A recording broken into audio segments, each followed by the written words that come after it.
এটা আমার মেয়ে। আর মা, এরা দুইজন আমার বান্ধবী।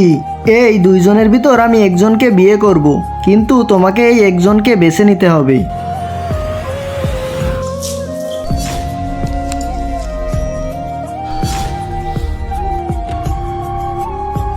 আরে এটা কি করলে?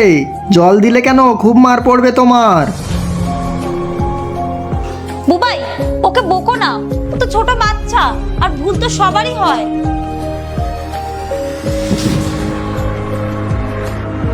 তার আগে যারা নিচের সাবস্ক্রাইব বাটনটা সাবস্ক্রাইব করবে তার বাবা মা যেন অনেকদিন বাঁচে, আর যারা ভিডিওতে লাইক করবে তাদের মনের আশা যেন পূরণ হয়, আর আমি দোয়া করে দিলাম। এটা কিরকম ব্যবহার করলে তুমি?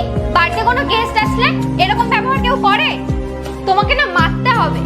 এইটা তুমি কেমন ভাবে কথা বলছো ওর সাথে? এটা কি করেছে ও? আমার মেয়ে যদি ও হতো না, ওকে আমি মারতাম। থামো তুমি, আমি কথা বলছি ওর সাথে, এদিকে আসো।